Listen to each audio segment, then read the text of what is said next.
오늘은 지난 여름에 한번 쉬고 오늘 강영환 교수님 모시고 철학자의 신학이라는 책을 중심으로 교수님께서 1시간 정도 말씀하시고 30분 같이 대화를 나누는 시간으로 갖겠습니다. 오늘 9월 모임인데 저는 지난 그 WCC 총회 잘 다녀왔습니다. 잘 다녀온 덕분에 코로나 걸려가지고 지금 좀 쉬고 있고요. 추석 명절 잘 보내셨죠? 이제 네. 가을이 성큼 다가왔는데 모두 한절기 건강하시기를 빌겠습니다. 이제 9월 모임 시작하면서 조지 목사님께서 기도하시겠습니다.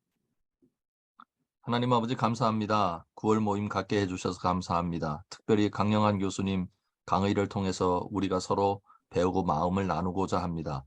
교수님의 강의 위에 은총을 내려주시고 듣는 우리 모두에게 주님의 은총을 허락해 주셔서 우리 모두가 주님의 지혜에 참여할 수 있도록 역사하여 주옵소서.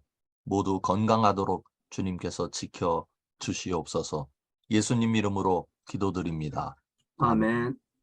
고맙습니다. 오늘 철학자의 신학이란 책으로 강의를 해주실 강영환 교수님은 여러분들이 잘 아십니다.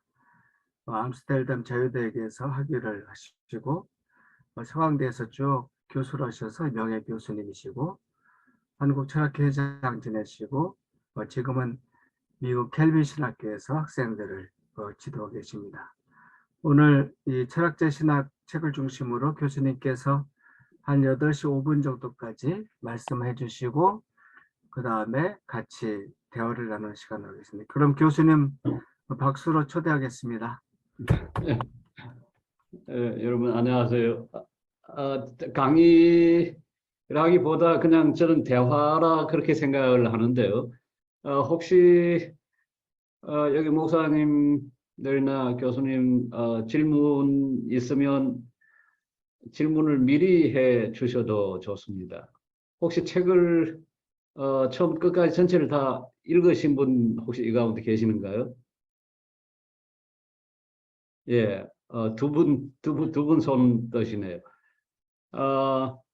그러면 책 내용까지 제가 세세하게 들어가기는 쉽지는 않을 것 같은데요. 한번 우선은 이 책이 어떻게 해서 이렇게 나왔는지 배경 이야기를 조금 하겠습니다. 이건 뭐 책에서는 쓸 수 없는 이야기.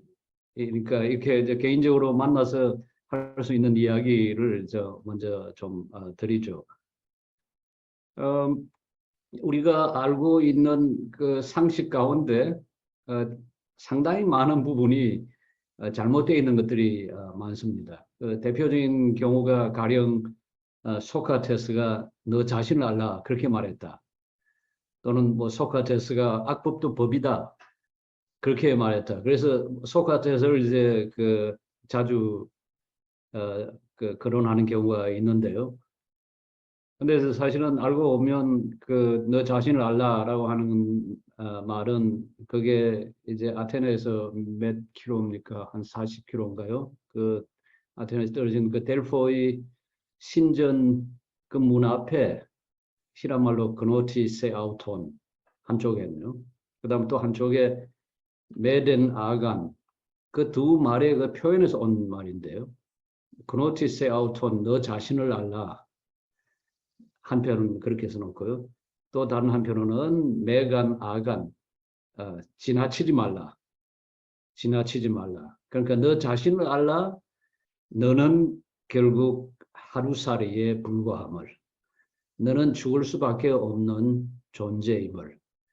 그렇기 때문에 메간 아간 결코 자신의 주어진 그 한도, 분수, 그 운명, 자기에게 주어진 그 인간에게 주어진 그 몫을 넘어서는 행동은 하지 말라. 그게 이제 신전 입구라고 하는 것을 염두에 두면 그 히랍 사상에서 아주 중요한 게 이게 나중에 이제 사실 이제 그 히랍 정교회, 콥트 정교회 그 오스톡스 처치, 그 정통교회, 정교회 전통에서 아주 중요한 신학 사상이 theosis라고 하는 게 있습니다.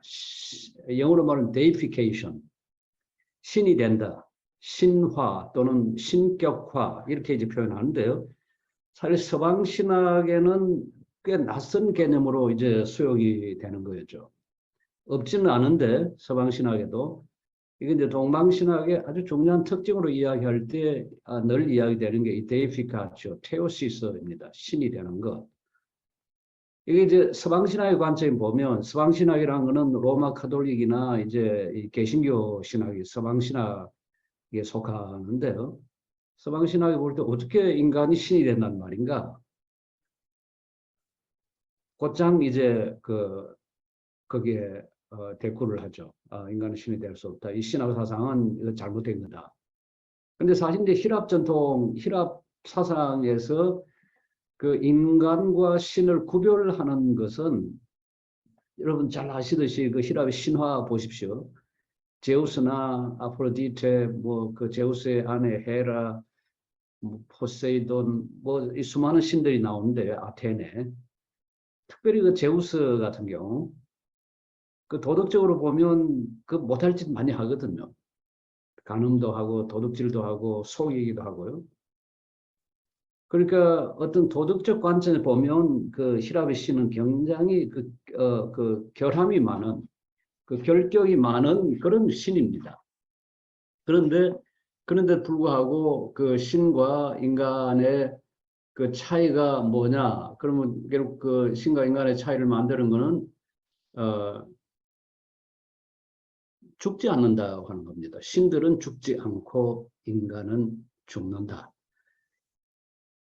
그러니까 이제 그 이 정통교회, 정교회 전통에서 신이 된다라고 하는 말은 이 힐랍의 전통에서 보면 그 다른 말이 아니고 죽지 않는 존재, 불사의 존재, 영생을 누리는 존재가 된다. 이제 그 말이죠. 그러니까 그 이 정교회 전통에서는 복음서 4개 가운데 그 마테마가 누가 그리고 요한 가운데 가장 중요하게 생각하는 게 요한복음입니다. 요한복음을 제일 먼저 놓죠. 왜냐하면 그게 이제 영생에 관한 그 이터널 라이프에 관한 영생에 관한 가르침을 주고 있기 때문이죠. 근데 그 배경에서 보면 인간이라고 하는 존재는 죽을 수밖에 없는 존재이고 신은 죽지 않는 존재라. 그렇기 때문에 이제 델포이 신전에 너 자신을 알라라는 말은 너는 죽을 수밖에 없는 존재이다. 하루살이에 불과한 존재이기 때문에 그 범위를 벗어나서 그 분수를 벗어나서 행동하려고 하지 말라라고 하는 그런 의미죠. 그러니까 힐랍 전통에서 가장 그 큰 죄로 생각한 게 휘브리스입니다. 그 영어로 말하는 프라이드, 오만이죠. 신이 되려고 하는. 사실은 이제 그러고 보면 이게 이제 그 성경 전통, 구약 창세기에서 나오는 아담과 하와의 그 타락과 그 이야기가 전혀 무관하지 않다는 건 금방 떠올릴 수가 있습니다. 왜냐하면 아담과 하와가 그 범죄한 동기를 이야기할 때 그 뱀의 말을 인용하지 않습니까? 네가 눈이 밝아져 선과 악을 알게 되고 그리고 신과 같이 하나님과 같이 될 것이라. 그러니까 하나님과 같이 될 것이라고 하는 것, 하나님 같이 되고자 하는 것. 그래서 내가 선과 악을 주관하고 주도하는 그런 존재가 되는 것. 그게 이제 힐랍 사상에 보면 휘브리스거든요. 인간의 한도, 인간의 범위를 넘어서는 그것.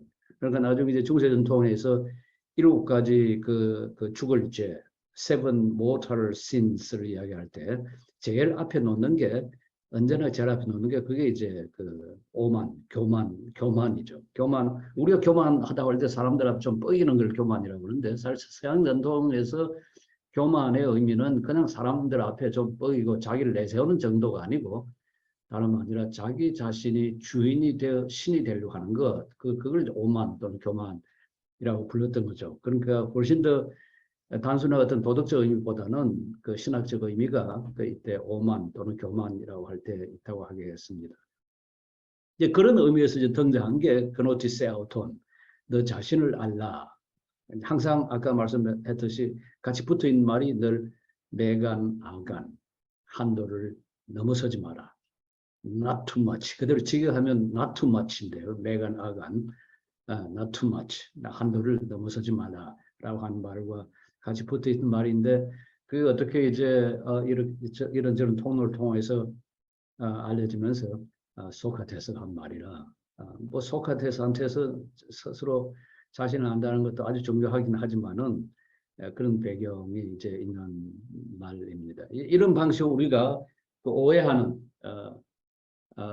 말들이 이제 한두 가지가 아니죠. 그 사람이 한 적이 없는데 그런 말을 마치 그 사람이 한 것처럼 또 하나의 상식점되어 있는 가령 그 갈릴레이 그 재판 받고 나오면서 그럼에도 지구가 돌고 있다. 그렇게 말했다고 그렇게 알려져 있죠. 그러나 어떤 문헌을 찾더라도 그 갈릴레오가 그 말을 했다는 증거는 없다는 게 요즘 이제 이야기를 좀 하게 되는 거거든요. 이제 그런 방식. 이제 이런 그런 관심에서 이 책에서 제가 다룬 주제들이 이런 관심에서 이제 나왔습니다. 나오는데 그 중에 가장 오래된 이야기가 제가 서문에서도 밝혔습니다만은 우리가 한국 사람이면 대부분이 알고 있는 내일 지구의 종말이 오더라도 나는 오늘 사과나무를 심겠다. 우리는 그 스피노자라 다 그렇게 알고 있지 않습니까? 스피노자라. 근데 제가 그게 81년인지 82년인지 아마 82년일 가능성이 있을 겁니다. 제가 암스테르담 자유대학교에서 이제 박사의 논문을 쓰고 있을 때 저는 금요일 하루는 이날은 나는 가능하면 철학 공부 안 하고 읽어야 될 신학책 좀 읽겠다. 그리고 이제 이제 철학 연구실이 이제 철학과 13층에 있었는데요. 14층은 신학과가 있습니다. 그래서 신학과가 늘 이제 철학과보다 우리가 한층 위에 있다 해서 자부심을 가졌죠. 우리가 하늘에 더 가깝다. 왜냐면 그 위에 이제 채플이 있거든요. 그러니까 채플은 가장 하늘에 가깝고 신학과는 바로 그 밑에 있고 철학과는 우리 밑에 있다. 그래서 이제 신학부 학생들, 뭐 교수들도 약간 자부심을 가지고 있었는데 제가 그 자부심에 짓눌렸던지 13층에서 14층으로 이제 금요일에 늘 올라갔어요. 그 자유대학교 도서관은 개가식입니다. 뭐 들어가서 얼마든지 책을 이제 스스로 볼 수가 있는데 늘 금요일에 올라가서 그 당시 읽던 책이 칼 바르트의 키르킬리엑 도마틱 교회학인데요. 그거 이제 독일어로 펼쳐놓고 쭉 읽으면 마치 그 설교를 듣는 것 같은. 저는 그 바르트 신학은 그건 설교의 신학이지 무슨 강의를 강의하는 신학이 아닙니다. 그야말로 말씀을 가지고 쿵쿵 이 가슴을 치듯이 하는 설교인데요. 그날은 최근에 나온 그 논문을 좀 읽어보겠다고 이제 신학 잡지들을 뒤적거리다가 마틴 루터가 그 일용할 양식을 주옵소서라고 하는 그 기도에 관해서 이제 논의한 거를 다루는 논문이 있는 걸 보았습니다. 그러니까 쭉 읽어 나가죠. 읽어 나가다가 제가 깜짝 놀란 게 방금 이야기한 우리가 잘 알고 있는 내일 지구의 종말이 오더라도 나는 오늘 사과나무를 심겠다라는 말을 마틴 루터가 했다는 거예요. 그것도 마틴 루터가 그 티슈르에데 그 마틴 루터 바이마르 아우스갑의 그 한 120권 되는 책 가운데 보면 티슈르에데가 5권이죠. 그 이렇게 나와 있는 게 있는데요. 밥 먹으면서 이제 사람들하고 했던 이야기, 그걸 이제 그걸 이제 이렇게 정리해서 나온 책입니다. 그 티슈에 대해 나온다는 거예요. 저는 그 당시에는 이거 찾아볼 생각을 못했습니다. 못하고 그런가 보다 이제 그 학자의 말을 믿었죠. 그래서 그때부터 이건 스피노자가 한 말이 아니라 루터가 한 말이다. 저도 스피노자는 꽤 읽었는데요. 아마 그 대부분 종량은 저는 다 읽었다고 생각하는데 뭐 편지라든지 주저라든지 그런데 스피노자는 그런 말이 없어요. 나오지도 않고요. 그래서 마틴 루터가 한 말이 이제 확실하다. 그렇게 이제 알고 있었죠. 그러다가 이제 제가 몇 년 전에 미국 가기 전입니다. 그 마틴 루터 전집 그걸 펼쳐가지고 이제 찾기 시작을 했어요. 루터가 도대체 어디서 어떤 맥락에서 이 말을 했나? 그런데 없어요. 다 뒤져도. 이게 어떻게 된 일인가 하고 그 다음 이제 추적을 시작을 했습니다. 했더니 사실은 그게 루터가 한 말이라고 하는 것은 증거는 아직도 없고요. 다만 1944년인가 루터 독일 이 고백교회 독일 고백교회 코흐라는 목사입니다. 제가 이 책에 보면 뒤에 어디가 페이지에 나옵니다. 카를 로츠 목사입니다. 저 책 256페이지에 보면 독일 헤센주의 카를 로츠 목사가 1944년 10월 5일 자신이 속한 고백교회 교우들에게 보낸 회람 편지에 루터가 이 말을 했다면서 인용을 한 게 등장을 합니다. 그 루터 학자들이 그 사이에 루터가 쓴 글이나 그 사이 이제 나온 어떤 발견된 글은 어디서 찾아봐도 루터가 이 말을 했다는 흔적은 전혀 없어요. 없고 유일한 흔적이라는 게 유일한 정언이라는 게 이 로츠 목사의 이 회람 편지. 로츠 목사는 어디서 그걸 찾아서 그걸 했든지 그걸 모르겠어요. 모르겠지만은 짐작컨대 그 2차 대전이 이제 44년이면 2차 대전이 거의 끝날 무렵이지 않습니까? 독일 사람들은 거의 이제 그 절망 속에 빠져 있을 때죠. 유럽이 전쟁이 일어났을 때는 교회가 꽉 찼다고 그래요. 그 당시 교회 안 나오던 사람들도 이제 교회에 다시 찾아와서, 그리고 이제 암스테르담 같은 경우도 보면 아주 성경 공부 열심히였습니다. 그러나 이제 전쟁이 거의 끝날 무렵 1944년쯤 되면 교회가 다시 비기 시작했어요. 사람들이 이제 정말 절망을 했던 겁니다. 근데 그 시기에 이 로츠 목사가 자기 교구에 있는 교인들을 위로하느라고 이 말을 이제 써서 보냈는데, 그 얼마나 위로가 됐겠습니까? 아마 제가 이 말을 그런 상황에서 들었더라면 그래서 어떤 희망을 가지고 이제 그 삶을 살아낼 수 있는 어떤 그런 계기가 되겠다 싶은 생각이 이제 드는데요. 그런데 그 아까 이야기한 대로 루터의 어느 문화도 이게 등장하지 않는다. 근데 이제 나중에 루터 이 말이 그 다음부터 퍼지기 시작한 뒤에는 심지어 루터의 루터가 학교 다녔던 곳에 그 아이젠바흐인가요? 심지어 거기에 이걸 이제 붙여놓을 정도가 되었다니까요. 제가 이번에 갔을 때는 아이슬레벤 그 루터가 태어난 곳은 가봤는데 그 아이슬레벤이라는 루터 학교 다녔던 가보질 못했어요. 그런데 그곳에 이걸 이제 새겨놨다 하는 걸 제가 기록해서 봤거든요. 그러니까 독일도 이 코흐 목사의 이 글을 통해서 이제 얼마 되지 않았어. 그러니까 지금부터 뭐 기껏해야 한 70년 정도 될 텐데요. 이 말이 루터가 했다고 이제 알려지게 되고 사람들 입에 오르게 되니까 그 앞에 사과나무도 심고요. 그리고 이제 그 루터의 이 말을 마치 루터가 실제 한 것처럼 그렇게 이제 붙여놨다는 거죠. 근데 사실은 이제 루터 대부분 루터 학자들 이야기가 그럴 가능성은 아주 낮다라는 거. 아직까지 문헌상 발견된 건 없으니까요. 그러나 그 말이 우리한테 위로를 주는 건 뭐 분명히 사실일 겁니다. 그럼 우리가 왜 이 말을 이렇게 자주 그냥 스피노자 한 것처럼 됐는가? 제가 이제 이 이야기를 가지고 서강대 그 현대사 하는 그 최기영 교수하고 이야기를 해보겠습니다. 그런데 최기영 교수가 이제 추적을 했어요.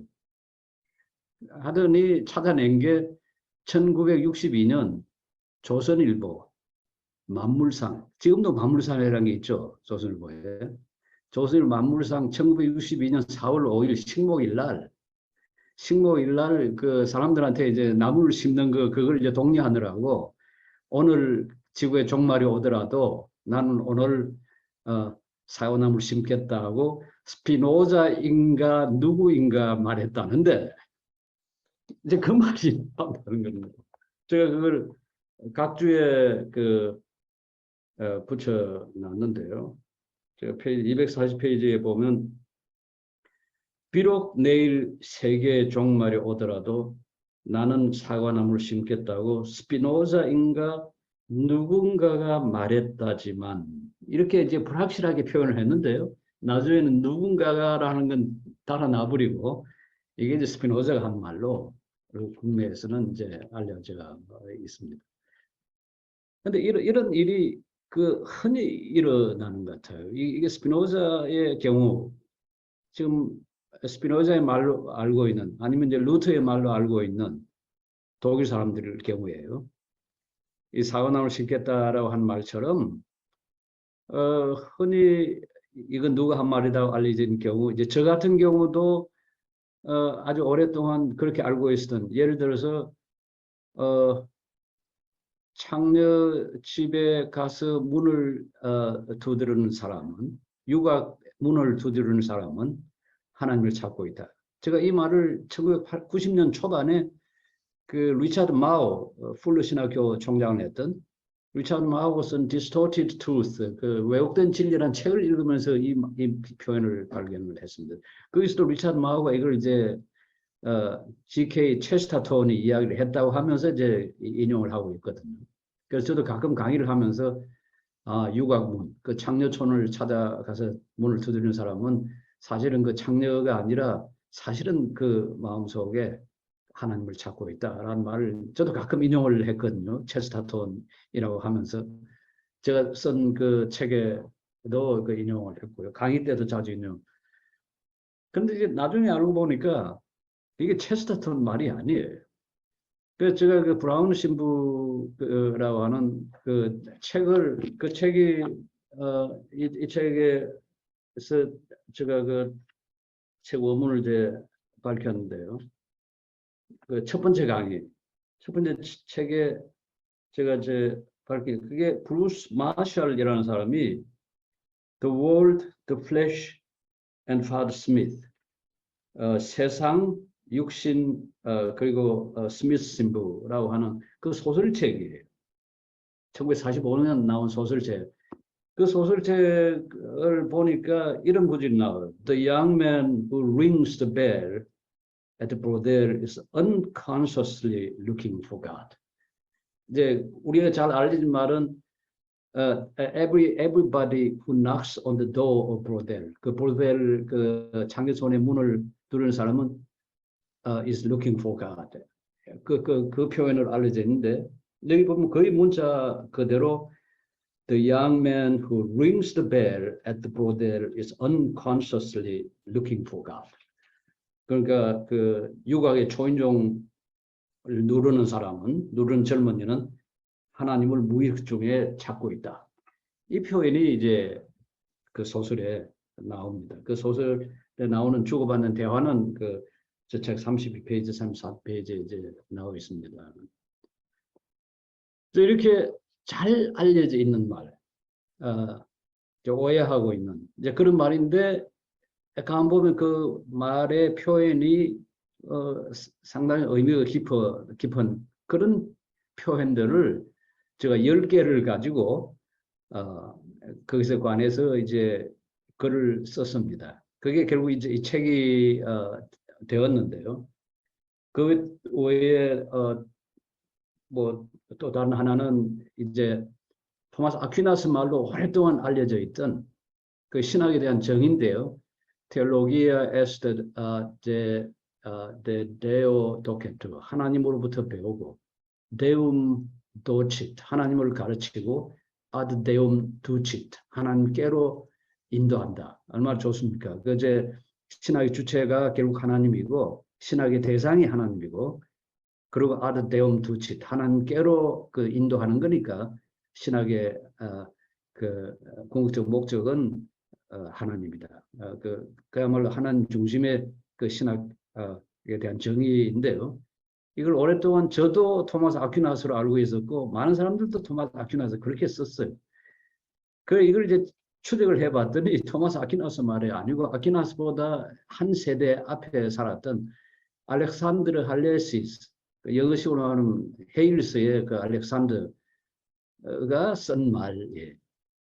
이런 방식으로 한편으로는 굉장히 의미 있는 말인데 또 다른 한편으로는 우리가 그 출처나 또는 의미를 오해하고 있는 그런 열 가지 표현을 가지고 글을 써드렸습니다. 그걸 이제 3년 전에 3년 전인가요? 4년 전인가요? 그 Christianity Today라고 하는 우리 나라에서 나오던 북미 쪽에 나오는 Christianity Today 그가 이제 서로 교류가 연계가 되어 있는 잡지가 있지 않습니까? 거기에 이제 매달 하나씩 이제 연재를 이제 해드렸습니다. 뭐 쓰지 못하는 달도 있긴 했지만은 제가 이제 그 연재를 하면서 스스로 이제 물어보기도 했죠. 내가 왜 일을 하고 있나? 근데 사실은 이 책 이름을 철학자의 신학 강의라고 붙여놨지만은 제가 이 내용 가지고는 학교에서 강의를 하질 않았습니다. 학교에서 강의하는 내용이 아니에요. 학교에서 강의하는 내용이 이보다 너무 어렵고요. 그건 그냥 대중한테 이렇게 이렇다 저렇다고 설명하기도 좀 민망할 정도로 테크니컬한 것들이 많아가지고 이제 그것들을 가지고 제가 책을 뭐 쓰거나 하지는 않았고요. 조금 한가하게 그러니까 아주 너무 심각하게 그 철학이나 신학이나 그 내용보다는 그냥 재미있게 저도 좀 놀면서 이렇게 저렇게 그 생각해보고 또 저렇게 생각해보고 하는 일종의 그 놀이로 그 해서 생각해본 그런 글들입니다. 그런데 어떤 신학자들은 이게 굉장히 심각한 무슨 신학책인 줄 알고 그 비판하는 걸 제가 한두 번 들은 적은 있습니다. 이거 전혀 저는 이게 무슨 뭐 심각한 신학적인 것도 아니고 저는 거의 한편 장난치듯이 놀듯이 그렇게 해서 가만히 있어 이게 어디서 온 말일까? 이게 왜 이렇게 잘못됐을까? 왜 오해가 되었을까? 이렇게 저렇게 호기심을 가지고 이제 해본 것입니다. 한 번은 제가 이제 그 법률가 모임, 우리 크리스천 법률가 모임이 있거든요. 누굽니까? 전 변호사하고 이병주 변호사 이제 그분들이 이제 주도해서 지금 모이고 있는 그 변호사 모임인데요. 거기서 이 책에 대해서 이야기를 한번 해달라고 해서 제가 미국에 있을 때 줌으로 이렇게 아침에 한 2시간 이야기를 한 적이 있었는데요. 그때 이제 전 변호사가 그러더군요. 역시 교수님 철학자입니다. 우리 같으면 아무런 관심이 없을 텐데 이게 뭐 그렇게 중요한지도 모르겠는데 이런 표현 하나 가지고 그렇게 추적을 해나가고 그 뜻을 드러내려고 애쓰는 거 보니까 역시 철학자라 하는 이야기를 제가 들었습니다.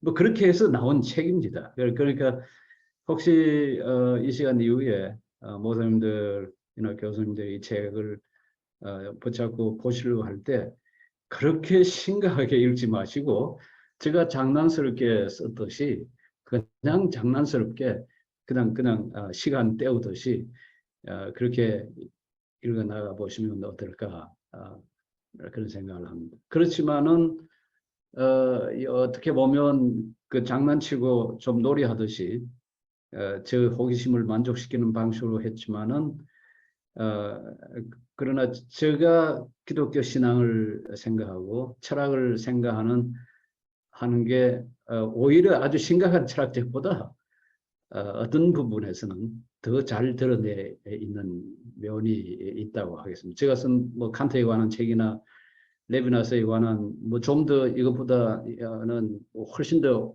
학문적인 학술적인 책이라 할 수 있는 그 속에는 저 자신은 잘 드러나 있지를 않거든요. 또 드러내지를 않고요.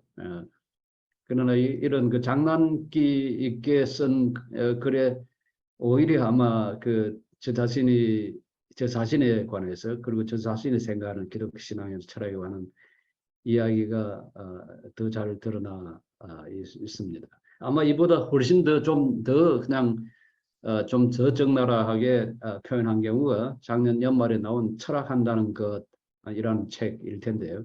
그건 제가 좀 민망할 정도로 저 자신에 대한 이야기를 철학 이야기를 하면서 해드렸습니다. 그것보다는 좀 덜하긴 하지만은 그러나 제가 우리 기독교 신앙에서 가장 중요하게 생각하는 그런 문제. 그 문제가 뭔지가 나중에 가서 이렇게 그 한 열 몇 개를 쓰고 나서 이제 책으로 하나 묶어보자 할 때 이제 좀 분명하게 드러났는데요. 전체적으로는 하나 깔려있는 사상을 이야기하자면 역설입니다. 역설. 그래서 원래 이 책 제목을 역설의 지혜라고 하자고 그렇게 이야기를 했는데 출판사에서는 역설의 지혜 해가지고는 그게 잘 안 온다는 거예요. 그래서 이제 출판사에서 정한 제목이 철학자의 신학 수업입니다. 그 너무 큰 제목이라서 저는 처음에 그 제목은 여기 어울리지 않는다 했는데도 그 출판사에서는 책을 팔아야 될 거 아니에요. 그 책을 조금 좀 저 사람들한테 매력적으로 제목을 해야 되니까 철학자의 신학 수업을 했지만은 전체 글에서 그 첫 번째 강의에서 마지막 강의까지 그 다음에 심지어 뒤에 붙인 그 후기 에필로그까지 한 단어로 가장 중요한 이 속에 깔린 사상을 이야기해 보라면 역설, 패러독스라고 하는 겁니다. 역설을 우리가 두 가지 의미로 그 이해를 할 수가 있는데요. 제가 1장에서 그 역설의 의미에 대해서 그 어원 설명을 이제 했는데 두 가지랑 하나는 뭐냐면 우리가 흔히 아는 것처럼 거짓말장애의 역설, 뭐 그렇게 얘기할 처럼 논리적 의미의 역설입니다. 서로 모순되는 것처럼. 예를 들어서 거짓말장애가 말하기를 크레테 사람들은 모두 다 거짓말장애라. 저 디도서에 그 표현이 나오지 않습니까? 이제 크레테의 그 선지자가 말하기를 크레테 사람들은 모두 거짓말장애라. 그러면 그 선지자도 크레테 사람이니까 그 사람 하는 말이 거짓말일 거 아니에요. 그 사람 말이 만약 거짓말을 하면 크레테 사람은 거짓말장애를 하는 것도 거짓말일 거고 만일 그게 거짓말이라면 크레테 사람은 거짓말이라는 건 오히려 참이 되는 그런 그 역설이 그게 이제 발생을 하는 그런 논리적 의미의 역설 이야기할 수 있고요. 두 번째는 성경에도 이 파라독손이라고 하는 말이 나오는데요. 그때는 놀라운 것, 도무지 우리가 생각하는 것과는 다른 것. 그러니까 기독교 신앙이 한편은 논리적으로 볼 때 그게 역설로 보이는 면이 있죠. 하나님이 사람이 되었다. 말씀이 육신이 되었다. 다시 말하면 무한자가 유한자가 되었다. 그건 말이 안 되는 거죠. 말이 될 수가 없는 논리적으로는 모순처럼 보이지만은 그것이 사건으로 일어날 때는 그건 우리가 논리로 생각할 수 있는 과는 비할 수 없을 정도로 놀라운 거죠. 위트겐슈타인은 철학자가 그런 말을 하거든요. In der Logik gibt es keine Überraschung. In der Logik, 논리 가운데는, 논리 속에는 gibt es keine Überraschung. Überraschung, 그 서프라이즈가 놀라움이 없다는 거예요. 모든 사람은 죽는다. 소크라테스는 사람이다. 그러므로 소크라테스는 죽는다. 그 연역 논리에는 놀라움이 없습니다. 새로운 게 있을 수도 없고요. 다만 주어진 것 가운데 함축되어 있는 그걸 이제 좀 명료하게 드러내는 그런 의미만 있을 뿐 어떤 새로움을 놀라움을 주지를 않습니다. 그러나 말씀이 육신이 되었다. 하나님이 사람이 되었다. 그런데 그 사람이 된 하나님이 십자가에 매달려 죽었다. 그리고 그분이 부활했다. 이건 다 논리적 의미에서 보면 역설입니다. 그러니까 기독교 신앙이 가지고 있는 이 역설의 의미, 역설의 이제 하나의 의미죠. 그러나 두 번째 역설의 다른 의미는 그 놀라운 것, 도무지 우리의 상상을 초월하는 것, 우리가 가지고 있는 프레임으로 이렇게 저렇게 엮을 수 없는 것, 그게 기독교 그 신앙이라고는 그 역설로 보는 그게 이 책 처음부터 끝까지 조금은 강하게 어떤 데는 좀 약하게 이렇게 깔려 있는 저의 생각이 아닌가 싶습니다. 그래서 이 주제 이것을 기조로 삼아 가지고 이제 그 세 부분으로 나누어 드렸습니다. 첫 번째 부분은 하나님의 나라와 관련된 부분으로 이렇게 묶고요. 글들을 하나님의 나라와 관련된 하나님의 나라라고 하는 것이 이게 우리의 관점으로 접근할 때는 도무지 이해할 수 없는 예수님이 빌라도 앞에 섰을 때 그러잖아요. 네가 유대인의 왕이냐? 그건 네 말이냐? 아니면 사람들이 하는 말이냐? 뭐 빌라도는 뭐 내 말이든 네 말이든 사람이 하는 말이든 그게 무슨 상관이 있냐라고 하는 방식으로 이제 대꾸를 할 때 예수님이 뭐라고 했습니까? 나의 나라는 세상으로부터 나오는 것이 아니다. 나의 나라는 우리말 번역에는 세상에 속하지 않았다. 나의 나라는 세상에서 나오지 않는다. 세상의 출처, 세상을 출처로 하지 않고 세상의 방식과는 다르다.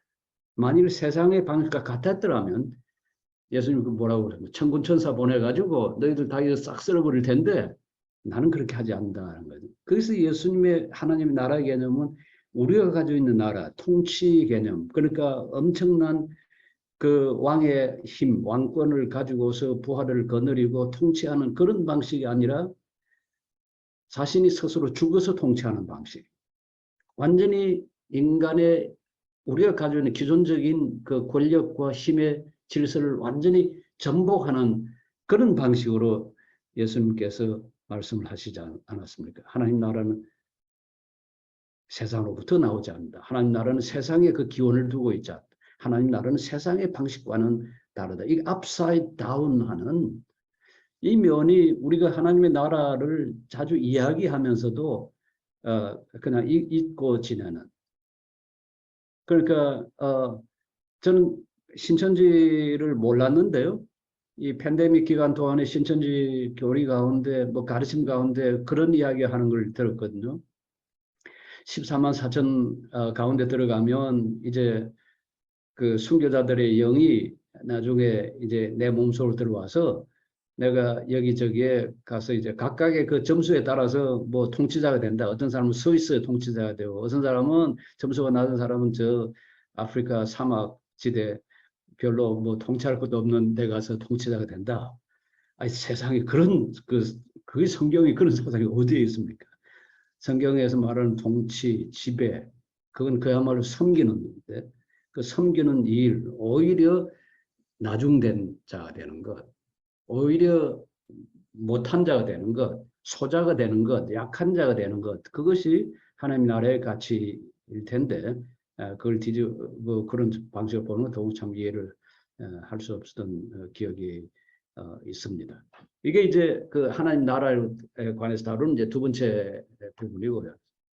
첫 번째 부분이고요. 그다음 두 번째는 제가 책에서 다룬 주제가 신앙과 이성의 문제입니다. 신앙과 이성. 우리가 흔히 교회에서도 여전히 신앙과 이성을 이분화시키고 마치 관계없는 것처럼 그렇게 말하지 않습니까? 제가 지금 미국에서 가르치고 있는 과목이 철학신학이라는 과목인데요. Philosophical Theology. 이건 우리나라 신학교에서는 제가 알기에는 그 Philosophical Theology라는 과목이 우리나라 신학교에서는 없는 것 같은데 혹시 여기 계신 목사님들 가운데 학교 다니실 때 그 Philosophical Theology라는 과목, 철학신학이라는 과목을 배우신 분 계신가요? 카리큘럼에?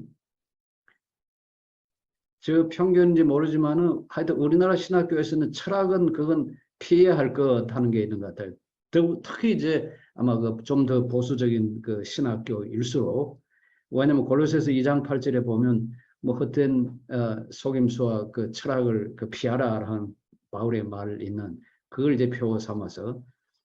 그런데 이게 쭉 역사를 훑어보면 그렇지가 않거든요.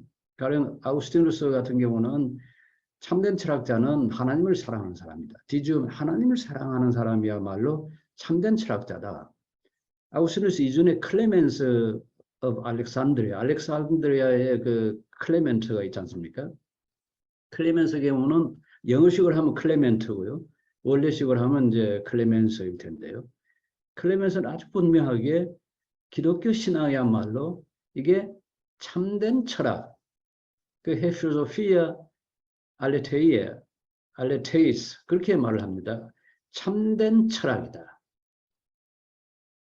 왜 어떻게 이 말을 할 수가 있을까요? 왜 오늘 와서는 철학이라는 게 더구나 보수신학을 가진 사람일수록 그건 피해야 될 걸로 생각하는데, 클레멘스나 아우구스티누스나 또는 카파도기아의 그 교부들, 니사의 그레고리라든지 뭐 이런 그레고리우스라든지 이런 분들은 기독교 신앙이야말로 참된 철학이다.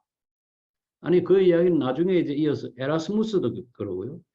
심지어 칼빈도 기독 강요에 보면 자신의 기독 강요를 그걸 필로소피아 크리스티아나 기독교 철학이라고 부르거든요. 신학이라는 말을 칼빈은 거의 쓰지를 않아요. 거의 쓰지를 않고 자기 하는 작업을 철학이라고 부르는데 왜 이 괴리가 생겼을까 생각을 해보면 이제 철학에 대한 오해에서 비롯되었다라고 할 수가 있을 겁니다. 철학이라는 말이 그 철학이라는 게 그希腊 그레코 로만 전통에서는 어떤 학문적 체계라기보다는요, 그건 삶의 방식이었습니다. 삶의 아르스 비타이, 그 제도 또는 테크네 비유, 삶의 기술, 삶의 방식. 여러분 어떻게 사느냐? 그러니까 이제 철학에서 가장 중심이 윤리학이 철학의 중심밖에 이제 없는 거죠.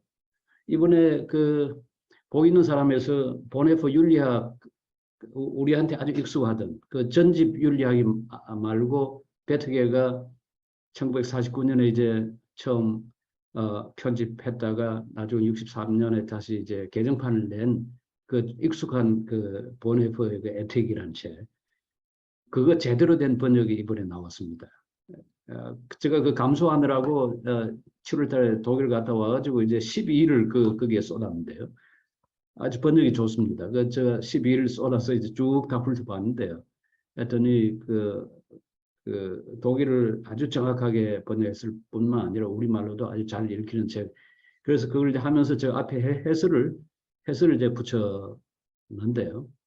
이제 해설을 붙이면서 이거야말로 본헤퍼의 안에 삶의 철학이고 필로소피아 크리스티, 그리스도의 철학이라는 말을 이제 표현을 썼습니다. 에라스무스의 표현을 이제 빌려와 가지고요. 그러니까 이 철학이라고 하는 것을 삶의 방식, 삶의 길이라고 보면 그게 소크라테스의 삶의 길이 있을 수도 있고요. 불교적인 삶의 길이 있을 수도 있고요. 또는 그리스도를 따른 삶의 길이 있을 수도 있습니다. 그러니까 클레멘스나 아우구스티누스나 그 카파도기아 교부들이나 나중에 뭐 토마스 아퀴나스도 그랬고요. 에라스무스나 칼빈 이 사람들이 모두 다 이걸 이제 기독교 신앙이야말로 그게 이제 그런 의미에서 참된 철학이다. 참된 삶의 길이라고 하는 의미로 사용을 했던 거죠. 그래서 이제 제가 두 번째 부분에서는 주로 신앙과 이성의 문제를 다루면서 실제 신앙과 이성 사이에는 그건 아무런 괴리가 없다. 신앙은 신앙 안에는 이성이 포함이 되어 있고요.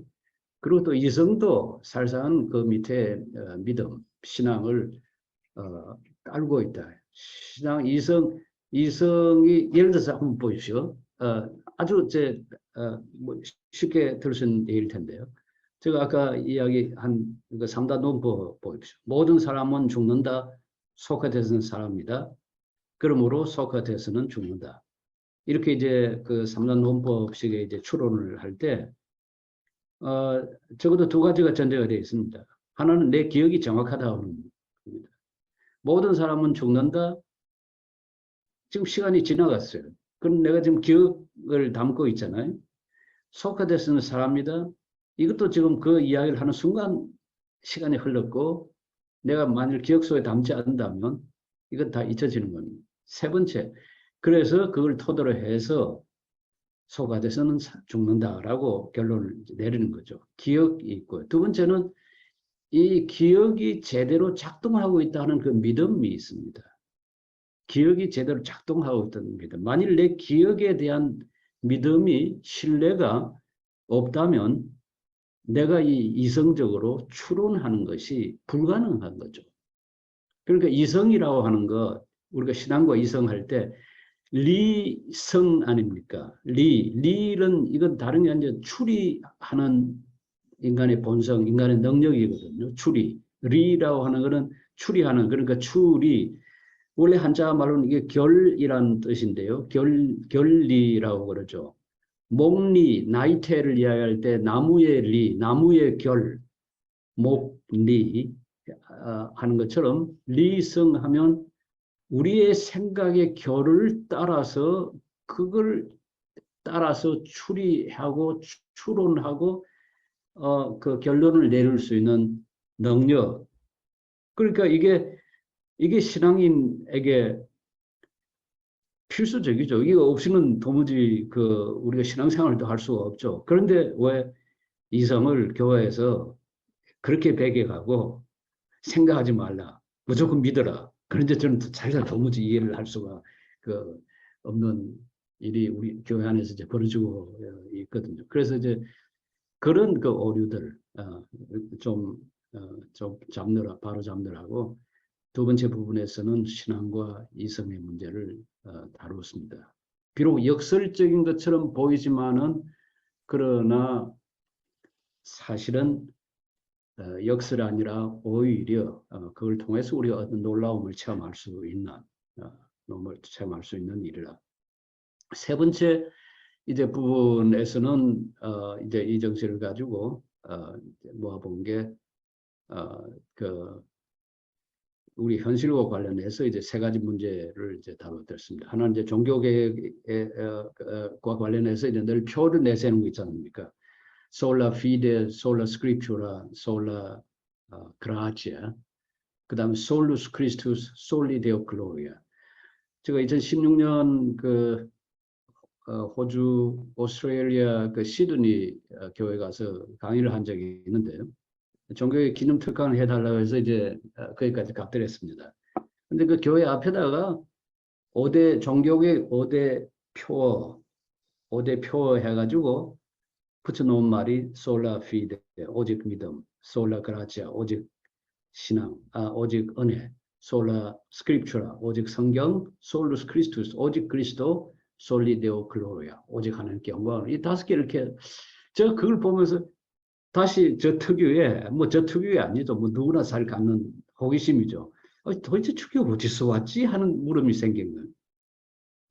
저게 어디서 왔기에 저렇게 아무렇게나 저렇게 써도 되나 할 정도. 제가 추적해 본 결과 그 말의 조합은 1930년대 이후에 이제 미국에서 등장한 것 같은데요.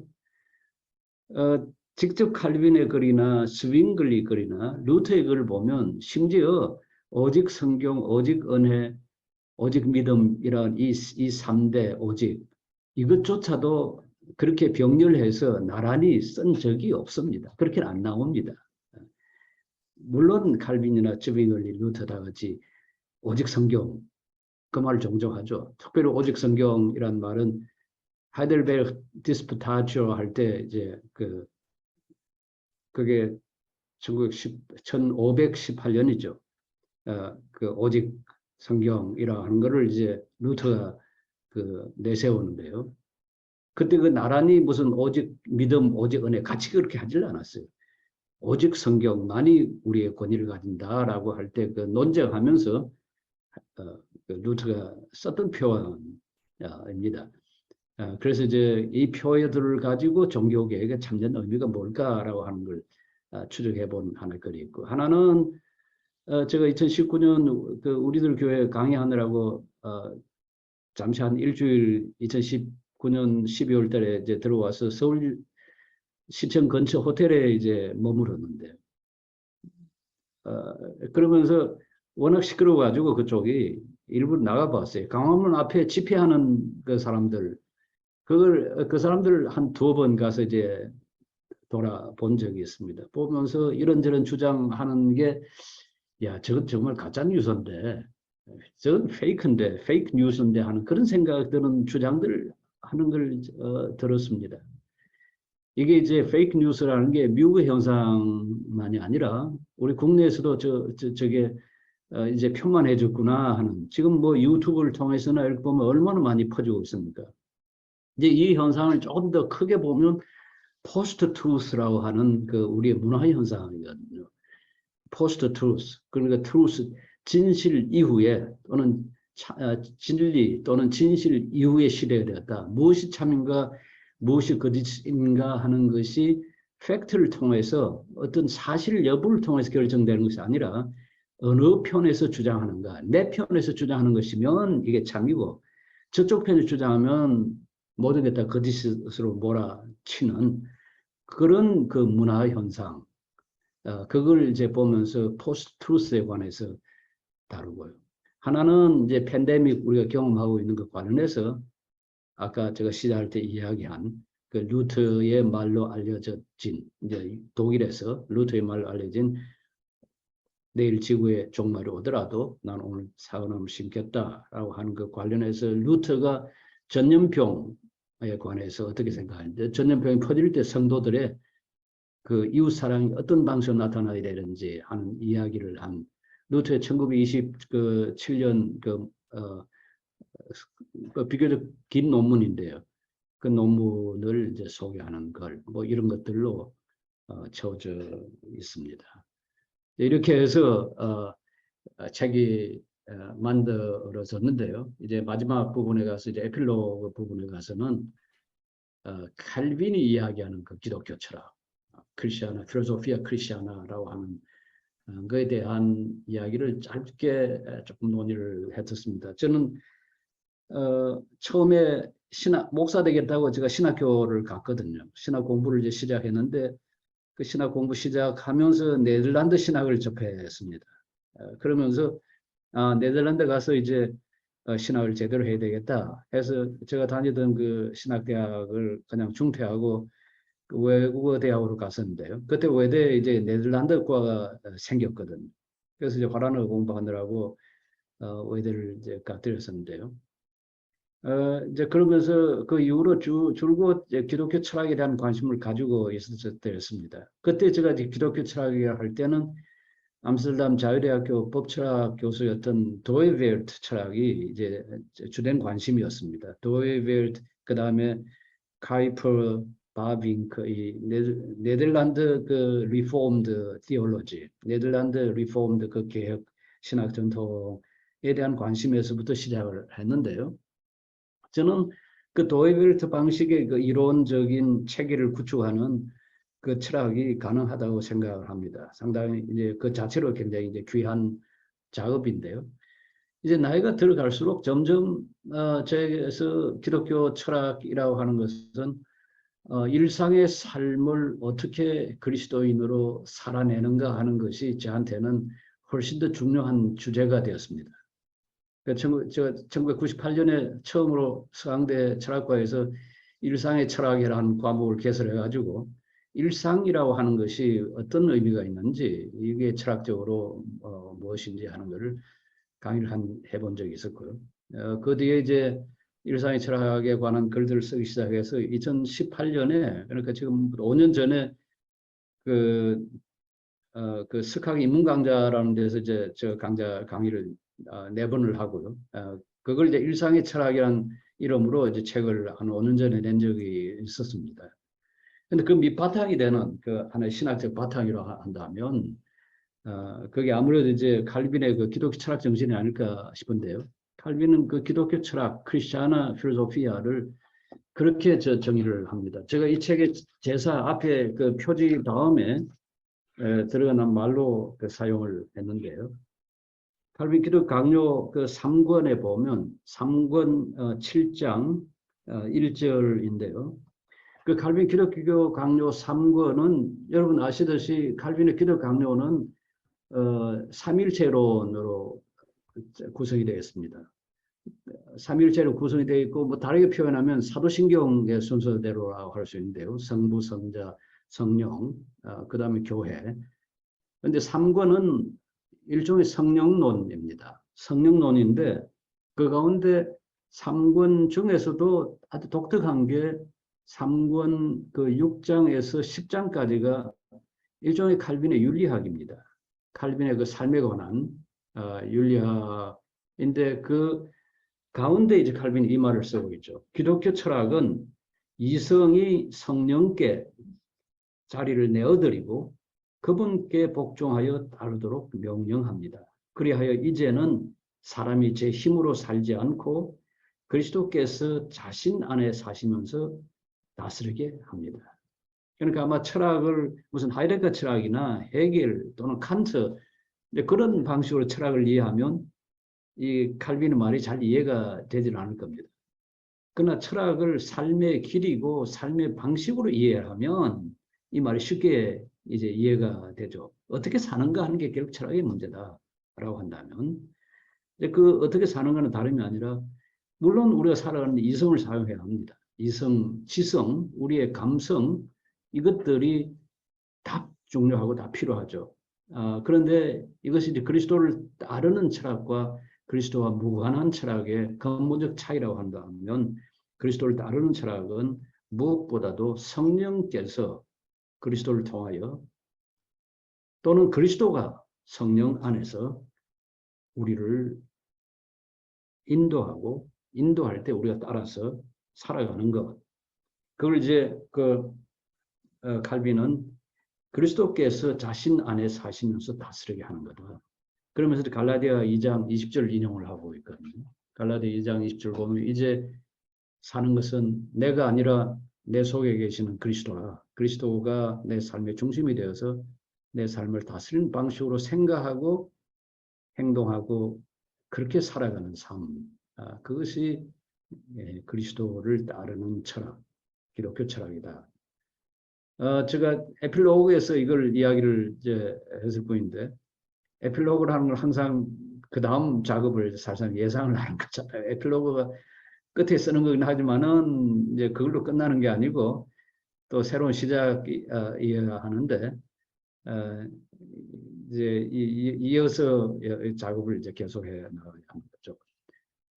여기 채팅창에 지금 질문들이 계속 좀 올라온 것 같은데 제가 채팅창 보면서 조금 이야기를 하겠습니다. 아까 양 교수님 질문이 교수님의 신앙이 이성에 기반한 철학과 만나 지속적 긴장 혹은 갈등을 경험하셨을 것 같은데 그 둘이 교수님의 신앙과 철학에 상호 어떤 영향을 미쳤다고 생각하는지요? 좀 보완해서 질문을 네네. 드릴까요? 네네, 그렇게 하십시오. 네. 앞부분에서 이미 이제 설명하신 부분으로 많이 네. 좀 이 답은 주신 것 같긴 한데요. 네. 그런데 이제 이게 지금은 책도 읽으면서 느끼는 게 교수님 안에서는 이 삶의 길이라고 하는 측면에서 보면 신앙과 이게 철학이 상당히 통합된 걸 이제 바로 느낄 수가 있거든요. 그런데 네. 이 과정에 오시면서 상당히 그게 뭔가 통합 과정에서는 그 긴장들을 해소해 가면서 지금 이 통합된 상태에 오시지 않았을까 하는 그런 생각이 네. 하나 들었고요. 네. 그리고 이제 두 번째는 그럼에도 불구하고 여전히 조금 전에 말씀하셨듯이 뭐 칸트의 철학이나 헤겔의 철학이나 그야말로 어떤 정신 현상학적인 차원의 철학들과 이 신학이 맞부딪히는 지점 같은 경우에는 특별히 이제 칸트 철학을 하셨기 때문에 그런 측면에서는 예를 들어서 성령님이 우리의 그 어떤 사유에 역사하신다 했을 때 칸트 철학과 그 맥락에서 보면 성령께서 어느 부분에서 역사하실 수 있는 건지 뭐 보통 뭐 선언적인 뭐 표상이나 이 개념이나 뭐 이런 것도 얘기하는 것 같은데 그런 측면에서 어디 영역에서 역사를 하시고 그거는 그냥 우리가 받아들이는 자의 입장에서 선택인지 아니면 어떠한 철학적으로 그것 또한 어떠한 정당성이랄까요? 그걸 우리가 좀 이렇게 좀 설명할 수 있는 어떤 뭐가 있는지 이런 부분들이 좀 궁금해서요. 네, 네. 간단하게 답을 할 수도 있고 아주 복잡하게 답을 할 수도 있을 것 같은데요. 한번 이렇게 생각을 이제 해보죠. 저는 칸트 공부하면서 굉장히 많이 배웠습니다. 그리고 이제 나중에 제가 책을 내고 나서 마찬가지고요. 그리고 데카르트나 스피노자 또 셸링 그 책 쓸 때도 마찬가지고. 이제 많이 배운다는 것은 이렇게 표현할 수가 있을 것 같아요. 하나님께서 지으신 세계는 일정한 우리가 다 파헤치지 못하지만 일정한 구조가 일정한 스트럭처가 이제 그게 있다라고 할 수가 있을 텐데 그걸 좀 다 우리가 파악해내고 다 이해한다고 생각하지는 않습니다. 우리 그 과학이라고 하는 건 그 최대한 그것 제대로 드러내려 하는 그 노력이라 그렇게 볼 수 있을 텐데요. 근데 이건 이제 과학이 연구하든 또는 철학이 연구하든 뭐 그런 방식으로 이제 연구를 해낼 수가 있는 부분인데 이제 문제가 생기는 부분 어떤 부분이냐면 direction 이게 어느 방향이냐 하는 거 방향과 연관된 부분이 있을 수가 있을 거거든요. 신자 물리학자 예를 들어서 폴킹원 같은 경우 존 폴킹원 같은 경우 이분은 이제 그 이론 물리학자인데 특히 이제 퀀텀 피직스를 이제 그 양자 물리학을 이제 하는 분이죠. 그러면서 이제 앵글리칸 그 사제이기도 한데요. 폴킹원을 읽어보면 충분히 아니 그리고 거의 온전히 물리학자로 양자 역학자로 양자 물리학자로 그 자연 현상과 그 배후에 움직이는 그 우리가 찾아낼 수 있는 여러 법칙 그것의 그 메카닉스를 잘 드러내면서도 이것을 그 무신론적 관점이 아니라 하나님의 능력과 지혜와 힘 가운데 하나님께서 품고 계시는 우주 그 관점에서 그 방향성을 잡거든요.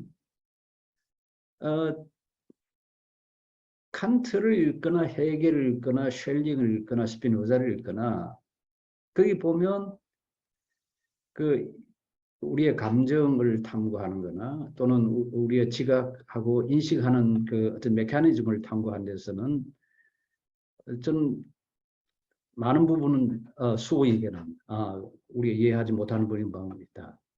그리고 결국 그 중심에 서 있는 이제 특별히 이게 인식론 문제보다는 나중에 가면 이제 인식론에서는 문제는 바깥 실제를 온전히 그대로 인정하느냐 아니냐 그걸 마치 나의 멘탈 컨스트럭션을 보느냐 안 보느냐 그 문제는 이제 있습니다.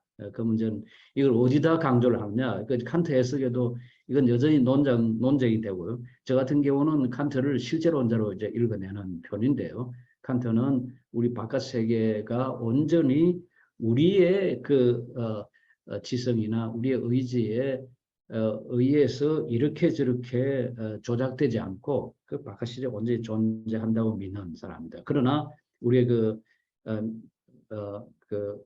지적인 그 활동이 그 바깥 세계에 투입이 될 때 그 바깥 세계를 제대로 읽어낼 수 있다라고 보는 그 관점입니다. 그러니까 이제 관념론과 실제론을 통합한 방식의 철학자다. 이제 그런 점에서 저는 아주 귀하게 생각을 이제 하거든요.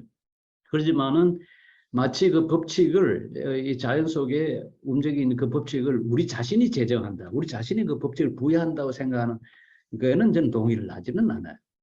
동의하는 우리는 법칙 수요자이기보다는 제대로 읽어내려고 눈을 부릅뜨고 자연을 탐구하고 연구하는 그런 자리이지 우리가 제공한 법칙 때문에 이 자연이 그런 방식으로 돌아간다라고 생각하는 것은 이제 그건 아닌데라는 그러니까 이제 어떤 구조적인 면에서 드러내는 면에서는 저는 그분들의 그 작업이나 활동이 아주 소중하다고 생각을 해요. 그러나 근본적으로 어떤 방향성에서 어떻게 읽어내느냐 하는데 이제 문제가 발생하는 거거든요. 그러니까 이건 신앙과 그 이성의 저는 갈등이라기보다는 신앙과 이성의 갈등이 아니고 사실은 만일 갈등 이야기한다면 일종의 세계관의 갈등일 수는 있겠죠. 세계관의 갈등. 세계관의 갈등이라는 건 내 위치를 어떻게 나를 세계 중심으로 보느냐 아니면 그리스도를 세계 중심으로 놓고 보느냐. 그러니까 성육신하고 십자가에 매달리시고 부활하신 그 그리스도를 어떤 그 인식론, 지식의 그 중심을 놓고 보냐. 인식론뿐만 아니라 우리 그 존재론이나 그 윤리학의 그 중심을 놓고 보느냐, 아니면 우리의 그 자율적인 이성, 우리 autonomous reason을 거기에 중심 놓고 보느냐, 그 세계관의 차이가 있을 수도 있겠다 하는 생각이에요. 제가 이제 신앙과 그 학문 이성 관계 이야기 이게 제가 하고 싶은 이야기 중에 하나는 제가 루벤스 공부할 때는 굉장히 어려웠습니다. 그때 제가 78년에 제가 유학을 갔는데요. 그때 한창 읽던 책이 락강, 푸코, 데리다 뭐 이런 소위 해체론자들의 책이었어요. 저 락강 같은 경우도 이제 처음 접했죠.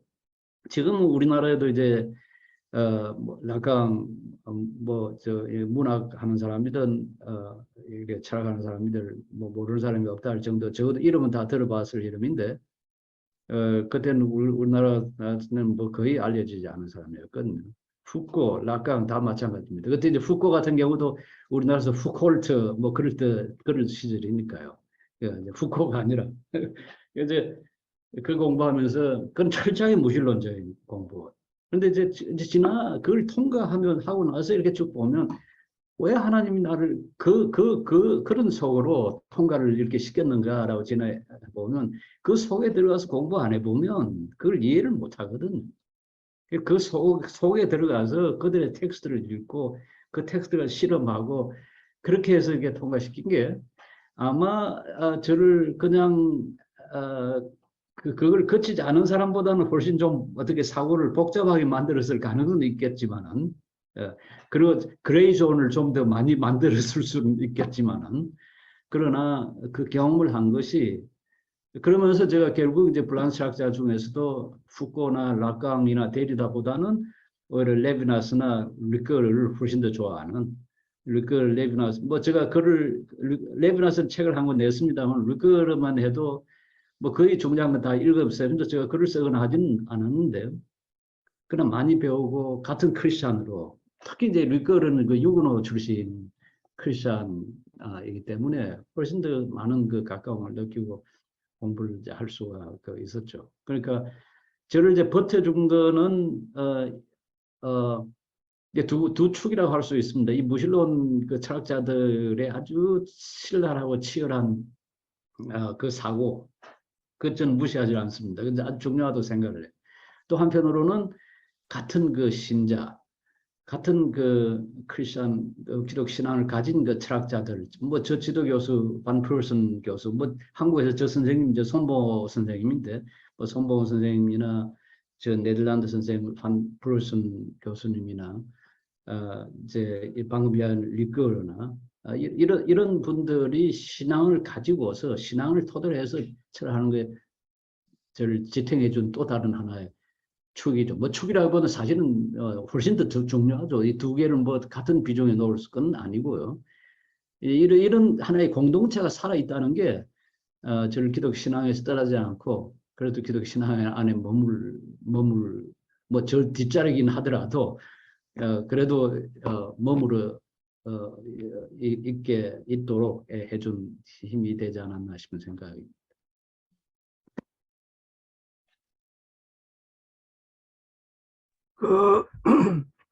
교수님 혹시 물어볼 거나 오늘 채팅창 올라간 거 네, 대답하시겠어요? 채팅창에 레비나스 관심을 갖고 책을 내셨는데 레비나스 주목하신 것은 무엇인지요? 라고 물었습니다. 제가 레비나스에서 첫 입문한 건 1974년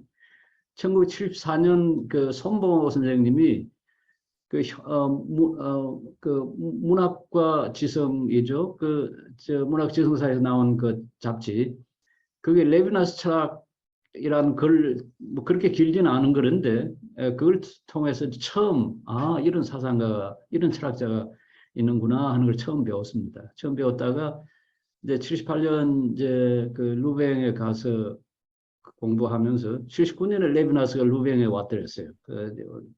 그때 이제 강의를 이제 들었는데요. 뭐 거의 알아듣지 못했죠. 뭐 제가 알아들었다고 자신 있게 이야기를 할 수가 없습니다. 그분의 그 특유의 그 불안서를 했었는데, 지금 그 박사님 논문을 레비나스 쓰시면 생각이 있었는데 이제 저 지도 교수가 레비나스는 나중에 공부해야 되니까 너 지금 하고 있는 칸트 논문 해서 그걸로 끝을 내라고. 그래서 그러다 보면 그냥 어떻게 한국 들어와서도 이제 칸트 학자가 되어버렸어요. 제가 의도하지 않게 제가 뭐 칸트 학자 되겠다고 한 건 아닌데요. 철학을 공부하면서 이제 재미가 있으니까 붙잡고 이제 했을 뿐이죠. 그런데 레비나스에 주목을 한 이유는 그 타자의 철학입니다. 그리고 인간을 소중하게 생각하는 것. 그때 인간이라 할 때 물론 타자입니다. 나의 권력, 나의 이 다스리는 내가 내 힘으로 지배할 수 있는 영역을 벗어나 있는 타자. 그 타자라고 하는 말의 정의가 그렇습니다. The other라는 게 그냥 여기 내가 있고 남이고 나와 남. 뭐 우리나라 사람들은 우리가 남이가라는 말을 쓴다는데요. 경상도 사람이 주로 그렇게 하는 것 같은데요. 우리가 서로 남이 아닌 다 같이 우리 하나의 울타리에 있는 사람들이 아닌가 할 때 이제 나와 남 이렇게 그때 이제 남이라는 것은 나의 테두리, 우리의 테두리에서 이제 배제의 의미로 남을 이제 쓰는 경우가 있었던 것 같은데요. 이제 철학에서 타자라고 하는 말이 이제 들어와서 이제 쓰이기 시작하면 사실 그렇게 오래되지는 않았습니다. 거슬러 올라가면 헤겔 정신의 현상학, 그 1806년에 나온 정신의 현상학에 이 용어 전문적 용어로 등장하긴 하지만은 그러나 철학적으로 일반화된 것은 아마 레비나스 철학을 통해서 아까 얘기한 라깡이나 데리다나 다 이제 중요한 게 현대 철학에서 가장 중요한 개념으로 쓰이는 개념입니다. 이때 이제 타자라고 할 때 타자의 아주 근본적 의미는 나에게로 환원할 수 없는 것. 물론 타자도 여기 보면 이제 두 가지 의미로 분할을 시켜야죠. 하나는 나와 상관하는 상대적 의미의 타자라고 하는 의미를 이야기할 수는 있습니다. 예를 들어 지금 이 컵은 저가 아니잖아요. 저가 아니라는 의미의 타자죠. 제가 먹는 음식, 마시는 물, 이것도 저한테 타자이죠. 왜냐하면 저가 아니잖아요. 나와 구별된다는 의미에, 나와 다르다는 의미에서 타자. 그게 가장 일반적 의미의 또는 상대적 의미의 타자라고 할 수가 있겠는데요.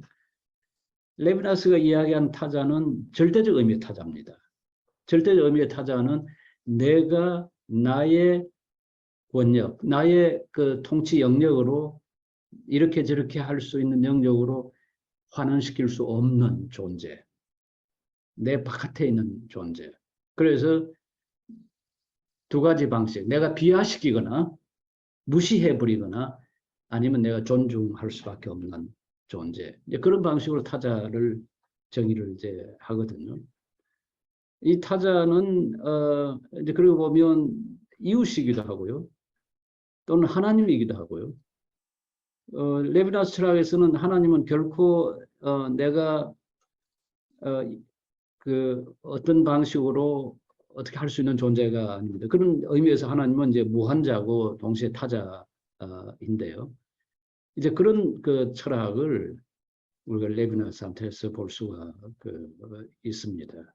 이제 만일 이제 이렇게 타자의 철학에 접하게 되면 사실은 그 모든 타자들, 그러니까 남자에 대해서는 여성도 타자이고요. 또 그 백인에 대해서 흑인도 타자이고요. 그래서 그 타자를 동일자로 환원시키는 그런 방식의 삶이 아니라 타자를 타자로 존중하고 타자와 함께 살아가는 삶. 이제 그것의 중요성을 이제 레비나스는 이야기하죠. 그 두 단계로 이야기할 수 있는데 우선 첫 번째 그 1961년에 나온 도타트 앵피니라는 그 주제가 있습니다. 전체성과 무한. 우리말로도 그렇게 번역이 되어 있는데요.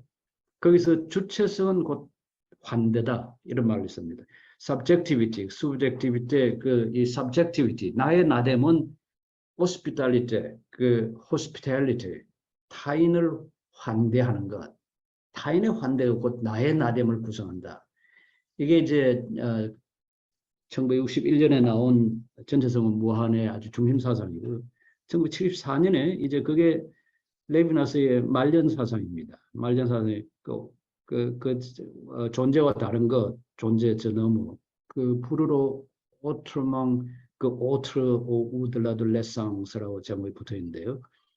거기서 이제 나의 나됨은 타인의 짐을 대신 짊어져 주는 것. 거기서 이제 그리스도의 이념이 도입이 됩니다. 내가 된다는 것, 내가 그리스도가 되는 것, 내가 메시아가 되는 것, 타자의 짐을 대신 짊어져 주는 것. 이제 그 개념을 레비나스가 거기서 도입을 이제 하죠.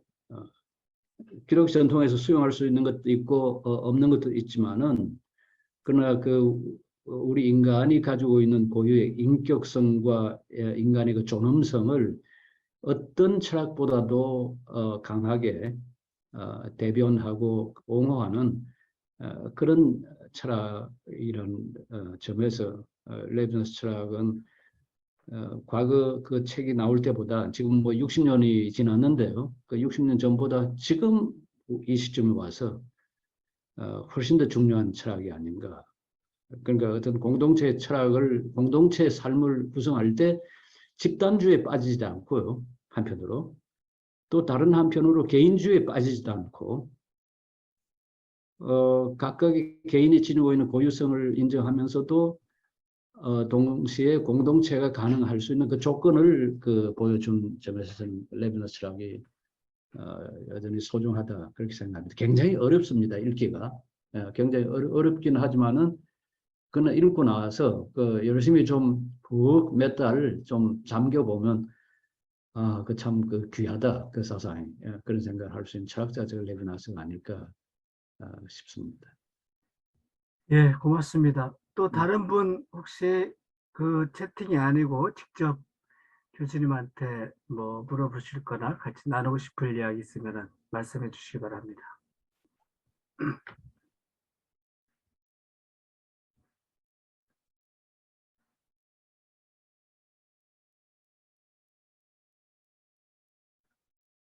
다른 분 말씀 없으시면 제가 간단하게 네. 하나 더 여쭤볼까요? 예, 예. 교수님 혹시 요즘 이 창조과학과 요즘 많이 이게 컨트로버셜하게 진행되고 있는 그 진화론을 신학적으로 수용하는 우종학 교수라든지 네. 좀 이런 쪽으로 좀 교수님 그동안 뭔가 이렇게 좀 생각하신 게 있으면 그걸 전통적인 그런 신학 체계에서 그걸 어떤 식으로 교수님은 이해하고 계시는지.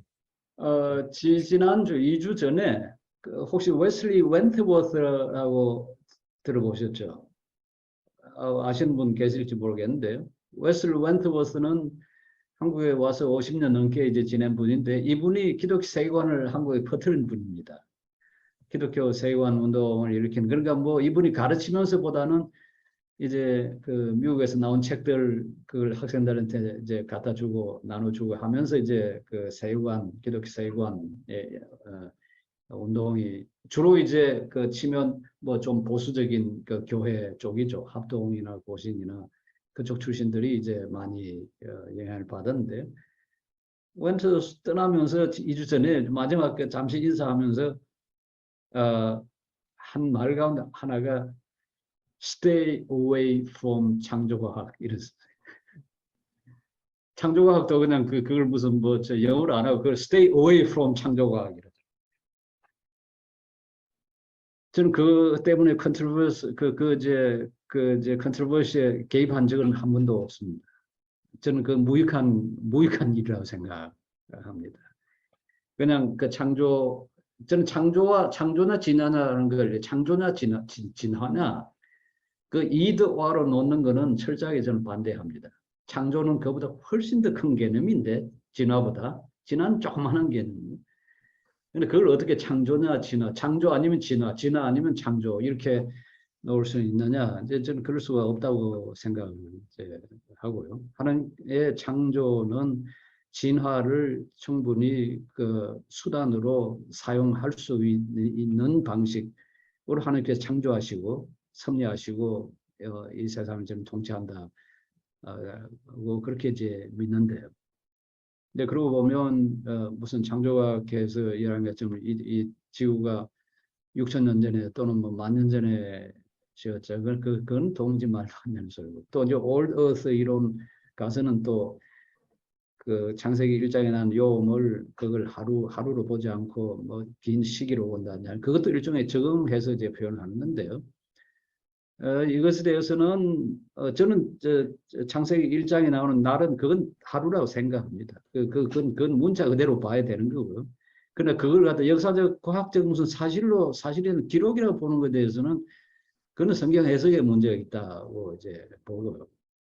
그래서 어떤 창조로는 여러 스펙트럼이 그러니까 이제 젊은 지구론이 있고 늙은 지구론이 있고 그 다음에 이제 진화 창조론, evolutionary creationism이 이렇게 있다면 그냥 넓은 스펙트럼으로 이렇게 서로 허용하고 이제 보도록 해야지 그걸 어느 한쪽에 고착시켜 가지고 그렇게 하는 거는 저는 마땅하지 않다는 건 저 개인적인 생각입니다. 전 지금도 이런 논쟁이나 이런 게 저는 뛰어들고 싶은 생각이 전혀 없습니다. 그건 시간 낭비라는 생각. 그 뭐 그럴 필요 없이 하는 게 저 이제 믿기는 하는 이 세상은 그게 이제 뭐 1135억 년 전이든 뭐 몇 년 전이든 어떤 하나님께 창조하셨고 하나님 창조하신 세계는 지금도 여전히 끊임없이 변화하고 발전하고 진화하고 또는 어떤 부분도 퇴화하고 그런 방식으로 이 세상은 진행되고 있다.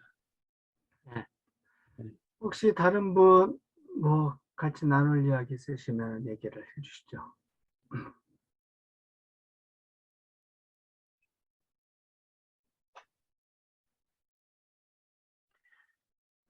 특별히 없으면 오늘 그 강영환 교수님 네. 강연은 이것으로 마치겠습니다. 감사로 박수로 감사를 표하겠습니다. 네, 고맙습니다. 감사합니다. 너무 네. 제가 그냥 이렇게 오늘, 편하게 이야기한 게 아닌가 싶은 생각이 오늘 듭니다. 그 정리해서 많이 배웠습니다, 박사님.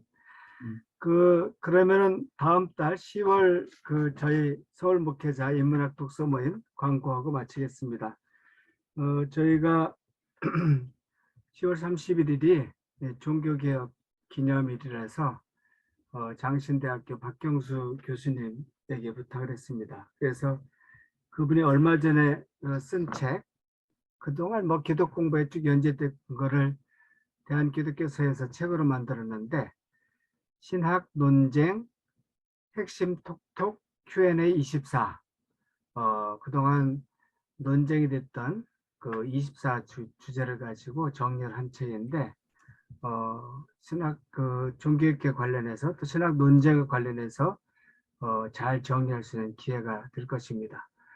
다음 달 10월은 10월 13일 날 목요일 아침 7시에 대면으로 세상의 소금 염산교에서 지난번과 같이 4층 평화노래도서관 4층에서 진행을 하겠습니다.